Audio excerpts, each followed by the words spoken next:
यार मेरे यार पता नहीं कितने बर्थडे का बाहर तरफ से ठीक है सर।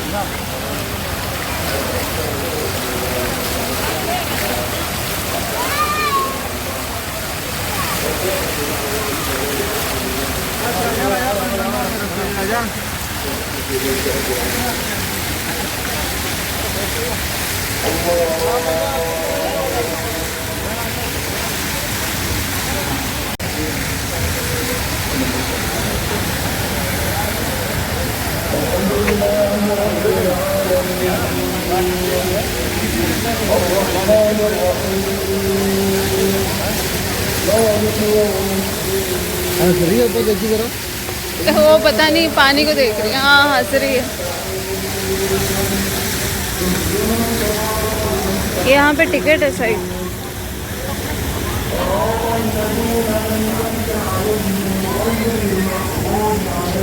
अस्सलामुअलैकुम, welcome back to my channel. कैसे हैं आप सब लोग? उम्मीद है सब ठीक ठाक होंगे, खैर खैरियत से होंगे और जहाँ कहीं पे भी होंगे दुआओं में याद रखते होंगे। ये है जी शारजा में बुहेरा कॉर्निश। ये पहले ऐसे नहीं था, यहाँ पे इस तरह का कुछ सेटअप नहीं था। यहाँ पे अब कुछ शोज़ वगैरह हो रहे हैं, पोइट्री शो हो रहा है, म्यूज़िकल शो हो रहा है और कुछ गेम्स शो हो रहे हैं। इस वजह से उन्होंने ये पूरा सेटअप लगाया हुआ था। लेकिन पता नहीं क्यों इसकी टिकट इतनी ज़्यादा एक्सपेंसिव थी। कोई 100 की टिकट थी, कोई 200 का पैकेज था, अलग अलग पैकेजेस थे, लेकिन 100 से कम कोई पैकेज नहीं था। और 100 भी सिंगल पर्सन के लिए ही था। उसमें पता नहीं कौन कौन से शोज़ ऐड थे। एक्सपेंसिव था लेकिन पता नहीं क्यों था। इन्होंने कुछ कवर नहीं किया हुआ था, सब बाहर से भी दिख रहा था, तो अंदर जाने की ज़रूरत ही क्या। और वैसे भी हम लोग पाकिस्तानी जो होते हैं वो तो होते ही जुगाड़ू हैं, तो बाहर खड़े होकर भी सब दिख ही रहा था। इसलिए अंदर जाने की टिकट लेने की ज़हमत करे भी कौन, वो भी इतनी एक्सपेंसिव। नहीं तो पहले ये पूरा एरिया खुला होता था, ये रेस्टोरेंट के अंदर आना नहीं पड़ता था, बाहर से ही हम लोग इस साइड पे आ जाते थे। अब हमें बड़ा ऊपर से घूम के दूसरी साइड से होके तो फिर रास्ता ढूंढना पड़ रहा था कि किस साइड से हम लोग समुद्र के पास तक पहुंच जाएं। तो यहाँ पे हमें क्रॉसिंग मिली थी, तो अब हम लोग उधर जा रहे हैं। वहाँ से फ्री होके हम इधर आ गए थे खाना खाने के लिए। ये रेस्टोरेंट शायद नया बना था, इसके बारे में हमें पता नहीं था। पाकिस्तानी रेस्टोरेंट है, काफ़ी अच्छा था, छोटा था लेकिन काफ़ी अच्छा सेटअप था इनका। लिमिटेड खाने की डिशेस थी, लिमिटेड मेन्यू था इनका, लेकिन रीज़नेबल भी था और अच्छा भी था। यहाँ पे बर्थडे पार्टीज़ भी अरेंज करते हैं ये लोग। खुश होती है, खुश। लबा में ले आल नो मैंने जो कल लैंड दे देखो मैंने गिरना था। काफ़ी दिनों के बाद वीडियो अपलोड कर रही हूँ क्योंकि बहुत बिजी डेज चल रहे थे। बिजी डेज तो मेरे हमेशा ही होते हैं, मैं हमेशा वीडियो में बोल रही होती हूँ कि रूटीन टाइप है, बिजी है, ये है वो है। लेकिन पाकिस्तान से मेरी एक फ्रेंड आई हुई थी, उससे मैं तकरीबन 7 से 8 साल के बाद मिल रही थी। उससे मेरा कोई कांटेक्ट नहीं था, काफ़ी टाइम से हम लोग इन टच नहीं थे। लेकिन पता नहीं उसने कहाँ से मेरा नंबर अरेंज किया, कैसे किया, क्या नहीं, मुझे नहीं पता। लेकिन यहाँ पे आने के बाद उसने मुझसे कांटेक्ट किया, तो उसके साथ घूमने फिरने में, मिलने में काफ़ी बिज़ी टाइम था। तो खैर उसकी लाइफ ऐसी है कि जब भी मेरा कोई लाइफ में टफ़ टाइम आता है तो मैं उसकी लाइफ को सोचूं तो हौसला मिलता है, तसल्ली मिलती है। वो एक ऐसी बंदी है कि उसके ऊपर वो एक, क्या उसको नज़म कह सकते हैं, वो क्या है, वो ए इब्ने आदम, एक तेरी चाहत है, एक मेरी चाहत है, लेकिन होगा वही जो मेरी चाहत है। ये काफ़ी लोगों ने सुनी होगी, काफ़ी फेमस है। मुझे पता नहीं इसको नज़म है, ये कलाम है, मुझे नहीं पता, लेकिन ये है। उसके ऊपर एग्जैक्ट फिट आता है। उसकी बचपन से ही मंगनी हुई थी उसकी खाला की तरफ, तो एक माइंड बन जाता है इंसान का कि अच्छा वहाँ पे मेरी शादी होनी है, क्योंकि बचपन का रिश्ता तय था। फिर जैसे ही वो बड़ी हुई, जब इन्होंने शादी के लिए बात की खाला की तरफ कि अब जी हमारी बच्ची बड़ी होगी तो अब हमने रुखसती करनी है, तो उन्होंने बोला नहीं अभी तो हम तो नहीं कर सकते, क्योंकि वो लड़का आर्मी में था। और आर्मी में किस पोस्ट पे था ये नहीं पता, लेकिन आर्मी में था, तो उसको छुट्टी नहीं मिल रही है। ऐसे वैसे सिर्फ बात को इधर उधर घुमा रहे थे, तो रुखसती नहीं दी उन्होंने। इन्होंने रिश्ता ख़त्म कर दिया और उसकी कहीं और शादी कर दी। लेकिन जाहिर सी बात है, जब बचपन से कहीं पे आपके रिश्ते की बात हुई और फिर अचानक से वहाँ पे रिश्ता ख़त्म करना पड़े तो थोड़ा सा इंसान अपसेट होता है। लेकिन ठीक है, उसने एक्सेप्ट कर लिया, तो जो भी सिचुएशन थी, उसकी शादी कहीं और पे हो गई थी। और जब कहीं और शादी हुई तो वो शादी ज़्यादा टाइम तक नहीं चली। उसका पहला बेबी जो उसका बेटा था वो भी उसकी माँ की तरफ ही आके हुआ, मतलब वो अपने इन लॉज़ में ज़्यादा टाइम नहीं रह सकी। उसके इन लॉज़ अच्छे नहीं थे, मारते थे, टॉर्चर करते थे, अपने मायके उसको आने नहीं देते थे। वो तो बाई चांस इसके घर वाले उससे मिलने के लिए गए, क्योंकि ना आने देते थे ना फ़ोन पे ज़्यादा बात होती थी। तो सिर्फ टेंशन में इसके घर वाले मिलने के लिए गए तो उसको साथ ही लेके आ गए, क्योंकि हालात ठीक नहीं थे उसके। तो उसका बेबी भी उसके घर पे हुआ, अम्मा बाबा की तरफ ही, उसके फादर नहीं है। तो उसका हस्बैंड बच्चे को देखने के लिए भी नहीं आया। एनीवेज़ जब वो आए ही आए तो उसने फ़ोन करके बोला मैं अपने बच्चे को अपने साथ लेके जाऊंगा। इन्होंने खुला का नोटिस दे दिया, तो उसने बोला ठीक है आप खुला ले लें, लेकिन मैं अपने बच्चे को साथ लेके जाऊंगा।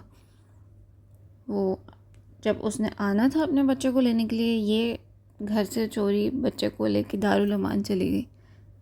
जाहिर है किस माँ में हौसला होता है कि वो अपना बेटा, अपना बच्चा, चाहे वो बेटा है चाहे बेटी है, किसी दे दे। जब दारुल अमान पहुंची तो जाहिर है दारुल अमान को कुछ आइडिया नहीं था, लेडीज साइड पे जाने की बजाय जेंट्स साइड पे चली गई। तो वहाँ का गार्ड अच्छा था, उसने इसको किसी भी तरह इसके घर वालों से कांटेक्ट करवा के इसको वापस घर भेज दिया। इसका हस्बैंड इसके बच्चे को लेके चला गया। कुछ टाइम ऐसे ही गुजरने के बाद इसकी खाला ने दोबारा इसका रिश्ता ले लिया, शायद अपनी बहन की परेशानी देख के या कैसे करके, पता नहीं, इसका दोबारा रिश्ता ले लिया। और उसी लड़के के साथ जिससे रिश्ता ख़त्म हुआ होता है, जिससे बचपन में मंगनी की हुई थी, दोबारा इसका रिश्ता वहीं पे ही हुआ। जब वहाँ पे शादी हुई तो वहाँ पे औलाद नहीं हो सकी। ਤੇ ਫਨੀ ਗੱਲ ਤੇ ਨਹੀਂ, ਦੁਖੀ ਗੱਲ ਤੁਹਾਨੂੰ ਦੱਸ ਸਕਣਾ ਅੱਜ ਮੈਨੂੰ ਹੁਣ 10-15 ਮਿੰਟ ਦੇ ਅੰਦਰ ਅੰਦਰ ਤਕਰੀਬਨ 300 ਦਰਮ ਦਾ ਲਾਸ ਹੋ ਚੁੱਕਿਆ ਹੈ। बहुत हैवी वाला लॉस हो, बहुत प्यारी सी गुद्दी है ये, असरा दे रही है कि बाबा कोई बात नहीं, हो जाता है लॉस। बड़े बड़े शहरों में छोटी छोटी बातें हो जाती हैं, ये तो फिर छोटी सी दुबई है। मेरे हस्बैंड को भी अभी 300 दिरहम का लॉस हुआ था, तो वो बेचारे अपना दुख शेयर कर रहे थे, तो मैंने वहाँ पे वॉइस ओवर ख़त्म कर दिया। मैं कहा चले इनका भी दुख सुन लें। एनीवेज़ मैं आपको बता रही थी उसके बारे में।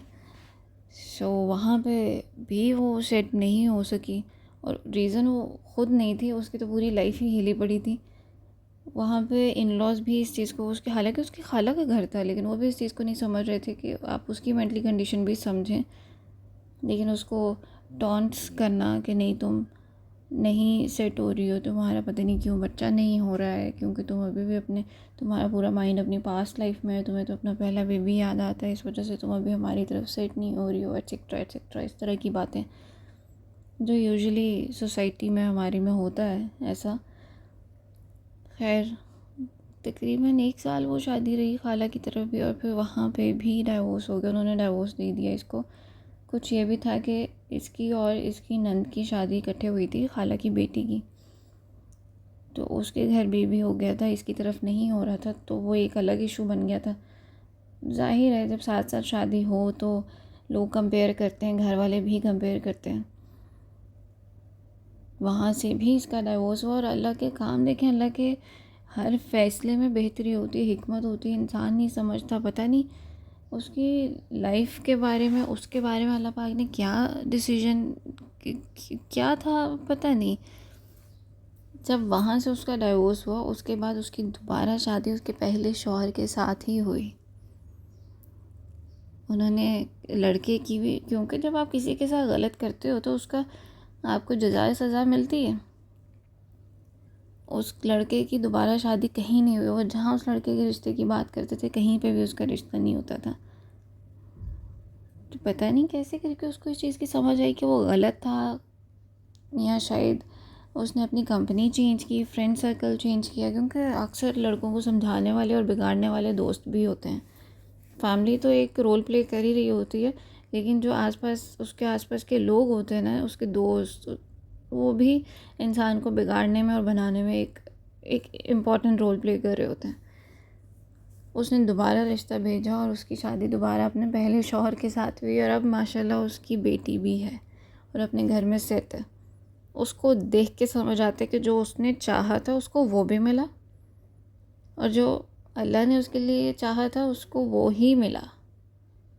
तो आप कितना भी अपनी चाहतों के पीछे भागो, लेकिन होना वही है जो अल्लाह पाक ने आपके लिए बेहतर सोचा है, और उसी में ही बेहतरी होती है। चलें जी, अपना बहुत ज़्यादा ख्याल रखिएगा, दुआओं में याद रखिएगा। वीडियो को लाइक शेयर कमेंट कीजिएगा और चैनल को सब्सक्राइब कीजिएगा and please bell icon press कर दीजिएगा। जज़ाकल्लाह, अल्लाह हाफ़िज़।